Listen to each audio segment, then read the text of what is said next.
Hubert de Kingsbury. Kingsbury, je pense aux chaussons. C'est Pillsbury. Kingsbury, fait penser à ça. Ou le skieur. Il y a un skieur qui s'appelle Kingsbury, je pense. Hubert. Mon testament notarié d'il y a 30 ans stipule que mes 3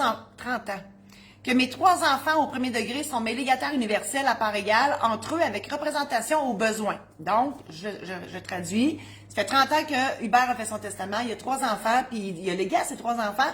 Mais il dit, s'il y a un de mes enfants qui meurt avant moi, puis qu'il y a des enfants, ça passe en bas à ses enfants. C'est ça la représentation. Les petits-enfants viennent représenter le parent décédé qui venait hériter de son propre parent. OK? Il n'y a pas de legs particulier. Un de mes enfants n'a pas d'enfant. Les 2 autres en ont. Première question. Si l'un de mes enfants qui a des enfants... Hey, ça se fait beaucoup de mots d'enfant. Hein? Si un de mes enfants a des enfants, me prédécède, sa part est-elle automatiquement héritée à ses propres enfants? La réponse c'est oui, je viens de l'expliquer. Ou si les 2 autres de mes enfants se partagent le tout? Non.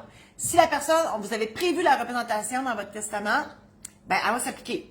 Donc, si votre enfant, malheureusement, est décédé avant vous, ce qu'il aurait reçu de vous va aller à ses propres enfants, parce que c'est prévu dans le testament.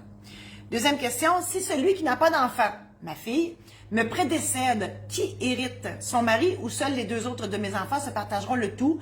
Bien, c'est prévu comme ça normalement. Donc, si la personne n'a pas d'enfant, bien, sa part, elle retourne aux autres héritiers, donc à vos 2 autres enfants. Normalement, c'est comme ça qu'elle est stipulée. C'est sûr que je vous référais au contenu de votre testament. Peut-être que le notaire a écrit autre chose, ça m'étonnerait, là, mais des fois. Mais normalement, ça serait ça. Effectivement, moi, je vous aide à vous préparer avant d'aller chez le notaire parce que moi, je le sais que, puis j'ai un feeling, puis je le vois, le monde qui vient à mon bureau. Depuis 31 ans que je vois du monde stressé, paquet de nerfs, puis là, ils sont tous énervés, puis là, oh mon Dieu, on va chez le notaire, puis là, premièrement, ils se fait sur leur 36 pour me faire plaisir, puis pour être bien, puis pour qu'est-ce qu'on dit, qu'est-ce qu'elle va me demander, puis comment ça va se passer, puis tout le monde est sénère.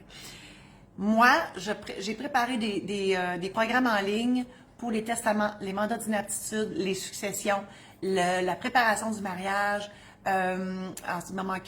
l'achat d'une maison, puis l'aide médicale à mourir. J'ai préparé ça dans le simple but de vous aider à vous préparer à aller chez le notaire. L'aide-mémoire qui est compris avec le programme en ligne, ben, c'est un aide-mémoire où vous allez écrire ce que vous voulez, selon ce que je vous explique dans le programme en ligne.